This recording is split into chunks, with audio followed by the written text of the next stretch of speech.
brought to you by Silver Pumps and Motors. Top quality और consistent performance के लिए सिर्फ सिल्वर पंप्स नाम याद रखना. జీవీఎంసీ క్యాంప్ పాలిటిక్స్ కి ఇవాల్టితో తెరపడనుంది. విశాఖ మేయర్ పై కూటమి ఇచ్చిన అవిశ్వాస తీర్మానంపై మరి కాసేపట్లో ఓటింగ్ నిర్వహించనున్నారు అధికారులు. కార్పొరేటర్లు, ఎక్స్ అఫీషియో సభ్యులు, జీవీఎంసీ ఉద్యోగులు మాత్రమే లోపలికొచ్చేలా కట్టుదిట్టమైన భద్రతా చర్యలు చేపట్టారు పోలీసులు. ఓటింగ్ ప్రక్రియను మొత్తం వీడియోగ్రఫీ చేయనున్నారు. మేయర్ పై అవిశ్వాసం నెగ్గేందుకు కూటమి వ్యూహాత్మకంగా ముందుకు వెళ్తుంటే పీఠాన్ని నిలబెట్టుకునేందుకు సాయశక్తులా ప్రయత్నిస్తోంది వైసీపీ.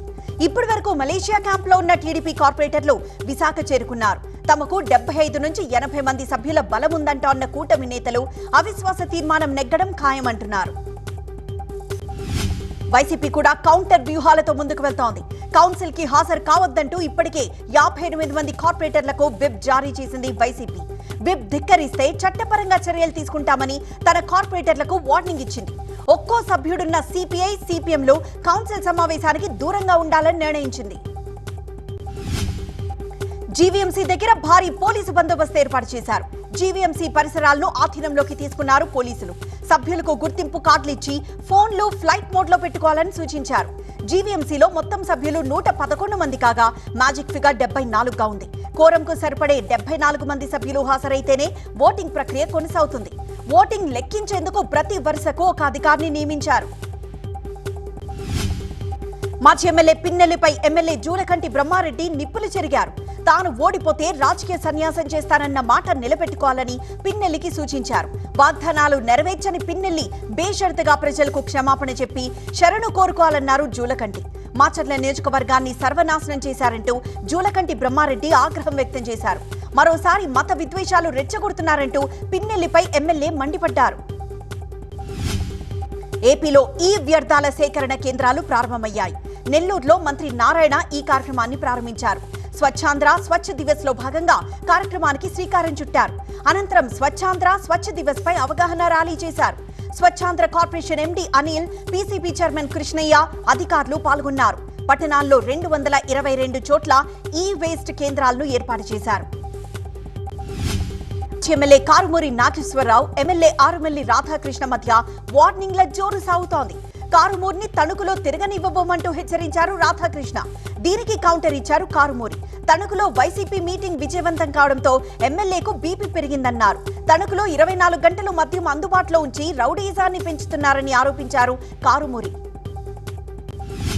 మస్కట్లో చిక్కుకున్న 18 మంది కార్మికులపై స్పందించారు కేంద్ర మంత్రి రామ్మోహన్ నాయుడు. శ్రీకాకుళం జిల్లాకి చెందిన కార్మికులతో తన క్యాంపు కార్యాలయం నుంచి వీడియో కాల్లో మాట్లాడారు.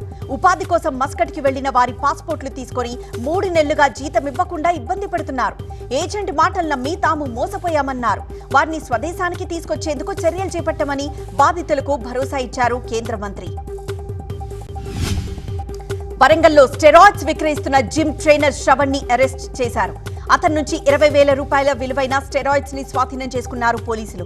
మరో 3 పరారీలో ఉన్నారు. బాడీ బిల్డింగ్ పోటీల్లో గెలవాలని యువత కోరికను ఆసరాగా చేసుకుని స్టెరాయిడ్ దందా సాగిస్తున్నాడు అతను. స్టెరాయిడ్ విక్రయిస్తూ అధిక మొత్తంలో డబ్బులు సంపాదించినట్లు విచారణలో ఒప్పుకున్నాడు శ్రవణ్. మెదక్ జిల్లా దామరచెరు పెద్దమ్మ జాతర ఉత్సవాలు ఘనంగా జరిగాయి. మెదక్ నియోజకవర్గ బీఆర్ఎస్ ఇన్ఛార్జ్ కంఠారెడ్డి తిరుపతి రెడ్డి బోనమెత్తారు. అమ్మవారికి ప్రత్యేక పూజలు చేపట్టారు. ప్రజలు సుభిక్షంగా ఉండాలని, పాడి పంటలు పండాలని గ్రామస్తులు మొక్కుకున్నారు. మంచిర్యాల జిల్లా కోటపల్లి మండలం పార్పల్లి సమీపంలోని గోదావరిలో ఇసుక తవ్వకాల కోసం తీసిన గుంతలో పడి పూరేళ్ల అశోక్ అనే యువకుడు మృతి చెందాడు. ఇసుక కాంట్రాక్టర్ పై చర్యలు తీసుకోవాలని జాతీయ రహదారిపై కుటుంబ సభ్యులు ఆందోళన చేశారు. జేఈ మెయిన్ పరీక్షలో తెలుగు విద్యార్థులు మరోసారి తమ ప్రతిభను చాటుకున్నారు. ఈ ఏడాది జరిగిన జేఈ మెయిన్ సెషన్ 2 పరీక్షల ఫలితాల్లో 24 మంది 100% స్కోర్ చేశారు. తెలంగాణ నుంచి హర్ష ఏ గుప్తా, వంగల అజయ్ రెడ్డి మాజీ, ఏపీ నుంచి సాయి మనోజ్ఞ 100% స్కోర్ చేశారు. గుప్తా దేశవ్యాప్తంగా 8వ ర్యాంక్ సాధించగా అజయ్ రెడ్డి 16వ ర్యాంకుతో ఈడబ్ల్యూఎస్ కేటగిరీలో టాప్ లో నిలిచాడు. తుది కీతో పాటు ర్యాంకులు విడుదల చేశారు. ఇవాల్టి నుంచి ఆన్లైన్ లో జులై కోటా టికెట్లు విడుదల చేయనుంది టీటీడీ. తిరుమల శ్రీవారి ఆర్థిక సేవలకు సంబంధించి సుప్రభాతం, తోమాల, అర్చన, అష్టాదళ పాద పద్మారాధన జులై నెల కోటాను ఆన్లైన్ లో విడుదల చేయనుంది టీటీడీ. ఈ సేవా టికెట్ల లక్కీ డిప్ రిజిస్ట్రేషన్ కోసం ఈ నెల 21న ఉదయం 10 గంటల వరకు ఆన్లైన్ లో నమోదు చేసుకోవచ్చు. లక్కీ డిప్ ద్వారా ఈ టికెట్లు పొందిన భక్తులు మధ్యాహ్నం 12 గంటల్లోపు సొమ్ము చెల్లించాల్సి ఉంటుంది. గద్వాల జిల్లా ఇటిక్యాల మండలం కేంద్రంలోని ఇండియన్ పెట్రోల్ బంక్ దగ్గర రోడ్డు ప్రమాదం జరిగింది. అదుపు తప్పి డివైడర్ ని ఢీకొంది కారు. ఈ ప్రమాదంలో 2 మృతి చెందగా మరో 4కి తీవ్ర గాయాలయ్యాయి. వారిని కర్నూలు ఆసుపత్రికి తరలించారు. వరంగల్ జిల్లాలో పెట్రోల్, డీజిల్ దొంగల ముఠాలోని 3 అరెస్ట్ చేశారు పోలీసులు. గీసుకొండకు చెందిన రంజిత్, ఆత్మకూరుకు చెందిన రేవూరి నవీన్ రెడ్డి, నల్గొండ జిల్లా శెట్టిపాలానికి చెందిన భరత్ చంద్రను అదుపులోకి తీసుకుని ప్రశ్నిస్తున్నారు. వారి నుంచి ఒక కారు, 4 మొబైల్స్, 12,500 నగదుని స్వాధీనం చేసుకున్నారు. వరంగల్ జిల్లాలో జరిగిన కోతుల దాడిలో దురిశెట్టి మల్లమ్మ అనే వృద్ధురాలు మృతి చెందింది. రాయపర్తి మండలం పెర్కవేడు గ్రామంలో ఘటన జరిగింది. స్నానం చేసేందుకు వేడి నీళ్లు తీసుకువెళ్తుండగా కోతుల గుంపు దాడి చేసింది. ఆ తర్వాత ఆసుపత్రిలో చేర్చగా చికిత్స పొందుతూ మృతి చెందింది మల్లమ్మ. తెలుగు రాష్ట్రాలకు వర్ష సూచన చేసింది వాతావరణ శాఖ. ఇవాళ రేపు తెలంగాణ, ఏపీలో వర్షాలు కురుస్తాయని తెలిపింది. ఉరుములు, మెరుపులతో కూడిన వర్షాలు పడతాయని చెప్పింది. కొన్ని చోట్ల వడగళ్ల వానలు పడే అవకాశం ఉందని పేర్కొంది. గంటకు 30 నుంచి 40 కిలోమీటర్ల వేగంతో ఈదురుగాలులు వీచే ఛాన్స్ ఉందని వెల్లడించింది. విజయనగరం జిల్లా మెంటాడ మండలంలో ఈదురుగాలులు బీభత్సం చేశాయి. ఆంధ్ర, కారుమామిడి వలస గ్రామాల్లో నేలరాలాయి మామిడికాయలు. గాలుల ప్రభావంతో విరిగిపడ్డాయి చెట్లు, కరెంటు స్తంభాలు. పిట్టాడ నుంచి ఆంధ్ర వెళ్లే రోడ్డుపై అడ్డంగా పడిపోయాయి తాటి చెట్లు. అల్లూరి జిల్లా పాడేరులో నిన్నటి నుంచి నిలిచిపోయింది విద్యుత్ సరఫరా. ఈదురుగాలుల వర్షాలతో విద్యుత్ సరఫరాకు అంతరాయం ఏర్పడింది. రాత్రంతా అంధకారంలో ఉంది పాడేరు. విద్యుత్ పునరుద్ధరణ పనిలో పడ్డారు అధికారులు. కడప జిల్లా ఒంటిమిట్టలో ఈదురుగాలులతో కూడిన వర్షం కురిసింది. దీంతో ఉద్యాన పంటలకు అపార నష్టం వాటిల్లింది. ఒంటిమిట్ట మండలంలోని చింతరాసుపల్లి సమీపంలో వడగండ్ల వర్షం పడింది.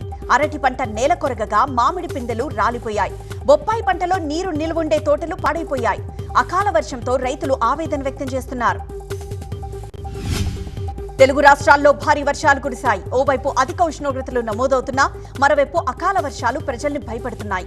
ఉమ్మడి కర్నూలు జిల్లాలోని ఆలూరు, మహానంది, నంద్యాలతో పాటు అన్నమయ్య, శ్రీకాకుళం జిల్లాల్లో ఈదురుగాలులు, ఉరుములు, మెరుపులతో కూడిన వర్షం పడింది. ఇక తెలంగాణలోని ఉమ్మడి ఆదిలాబాద్, నిజామాబాద్, మెదక్, రంగారెడ్డి, మహబూబ్ నగర్, నల్గొండ జిల్లాల్లో భారీ వర్షాలు కురిశాయి. కొన్ని చోట్ల వడగళ్ల వానలు పడ్డాయి. శ్రీకాకుళం జిల్లాలోని పలు ప్రాంతాల్లో అకాల వర్షం కురిసింది. పలాస, మందస, మెలియపుట్టి మండలాలతో పాటు పలు ప్రాంతాల్లో వర్షం కురిసింది. వర్షానికి తోడు ఈదురుగాలులు వీశాయి. గత కొద్ది రోజులుగా ఎండవేడిమి, ఉక్కపోతతో జిల్లావాసులు అల్లాడిపోగా వర్షంతో వాతావరణం చల్లబడింది. కామారెడ్డి జిల్లా ఇస్రోజీవాడిలో పిడుగుపాటుకు గురై కడారి దేవయ్యకు చెందిన 40 గొర్రెలు మృతి చెందాయి. 5 లక్షల రూపాయల వరకు నష్టం వాటిల్లిందని ప్రభుత్వం ఆదుకోవాలని బాధితులు కోరాడు. బీబీపేట మండలంలో బలమైన ఈదురుగాలులతో చెట్లు విరిగి కరెంటు వైర్లపై పడ్డాయి. విద్యుత్ సరఫరా నిలిచిపోయింది. ప్రభుత్వం మొక్కజొన్న కొనుగోలు కేంద్రాన్ని ఏర్పాటు చేయకపోవడంతో మద్దతు ధర లేక దళారులకు అమ్మి నష్టపోతున్నారు పెద్దపల్లి జిల్లా రైతులు. సుల్తానాబాద్ మండలం సుగ్లాంపల్లిలో పెద్ద మొత్తంలో మొక్కజొన్న పంటకు సాగు చేశారు రైతులు. మార్కెట్లో మొక్కజొన్న క్వింటాకు 2,400 రూపాయలుండగా దళారులు మాత్రం 2,000 రూపాయలకే కొనుగోలు చేస్తున్నారని ఆవేదన వ్యక్తం చేస్తున్నారు రైతులు. ఢిల్లీ ముస్తఫాబాద్ లో 4 అంతస్తుల భవనం కూలి 4 మృతి చెందగా పలువురికి గాయాలయ్యాయి. ఇప్పటి వరకు 14 మందిని రక్షించింది రెస్క్యూ టీం. శిథిలాల కింద చిక్కుకున్నారు మరో 10 మంది. రెస్క్యూ టీం సహాయక చర్యలు కొనసాగుతున్నాయి. ఇండియా తన అంతరిక్ష యాత్రలో అరుదైన మైలురాయిని అందుకోవడానికి సిద్ధమైంది. దాదాపు 40 ఏళ్ల తర్వాత తన తొలి వ్యోమగామిని అంతరిక్షంలోకి పంపనుంది. మన దేశానికి చెందిన వ్యోమగామి శుభాంశు శుక్లా INS కి వెళ్లబోతున్నారు. అంతర్జాతీయ అంతరిక్ష కేంద్రంలో అడుగుపెట్టిన మొట్టమొదటి భారతీయుడిగా శుభాంశు శుక్లా రికార్డులకెక్కబోతున్నారు. ఎన్టీఆర్, ప్రశాంత్ నీల్ కాంబినేషన్ లో తెరకెక్కుతున్న డ్రాగన్ సినిమా నెక్స్ట్ షెడ్యూల్ కి సంబంధించి ఇంట్రెస్టింగ్ న్యూస్ వైరల్ అవుతోంది. ఏప్రిల్ 22 నుంచి ఎన్టీఆర్ షూట్ లో జాయిన్ అవుతున్నారు. ఈ షెడ్యూల్లో భారీ యాక్షన్ ఎపిసోడ్ ను చిత్రీకరించేందుకు రెడీ అవుతోంది movie team. Retro cinema release కి ముందు అభిమానులతో కలిసి ముచ్చటించారు హీరో సూర్య. చెన్నైలోని ఓ కళ్యాణ మండపంలో జరిగిన ఈ కార్యక్రమంలో 70 ప్రాంతాల నుంచి వచ్చిన 4,000 మంది అభిమానులను సూర్య కలిశారు. వారితో ఫోటోలు దిగి ఆటోగ్రాఫ్లు ఇచ్చారు. త్వరలో అనిల్ రావిపూడి మూవీ షూటింగ్ లో పాల్గొనబోతున్నారు మెగాస్టార్ చిరంజీవి. ఇప్పటికే పూజా కార్యక్రమాలతో ప్రారంభమైన ఈ సినిమా రెగ్యులర్ షూటింగ్ మే 3వ వారం నుంచి మొదలు కానుంది. తొలి స్కెడ్యూల్ నుంచే చిరు షూటింగ్ లో పాల్గొనేలా ప్లాన్ చేశారు దర్శకుడు అనిల్ రావిపూడి. సితారే జమీన్ పర్ ప్రమోషన్ కు ముహూర్తం ఫిక్స్ చేశారు ఆమీర్ ఖాన్. మే 1న ట్రైలర్ లాంచ్ తో పబ్లిసిటీ స్టార్ట్ చేయాలని నిర్ణయించారు. 2007లో రిలీజ్ అయిన తారే జమీన్ పర్ కు సీక్వెల్ గా తెరకెక్కుతున్న ఈ మూవీలో జెనీలియా కీలక పాత్రలో నటిస్తున్నారు. ఐపీఎల్లో రాయల్ ఛాలెంజర్స్ బెంగళూరు ఓటమి వైపు నిలిచింది. వర్షం అంతరాయంతో 14 ఓవర్లకు కుదించిన మ్యాచ్ లో పంజాబ్ 5 వికెట్ల తేడాతో ఆర్సీబీపై ఘన విజయం సాధించింది. ఆర్సీబీ నిర్దేశించిన 96 పరుగులను పంజాబ్ 12.1 ఓవర్లలో 5 వికెట్లు కోల్పోయి ఛేదించింది. నేహాల్ వధేరా జట్టు విజయంలో కీలకమయ్యాడు.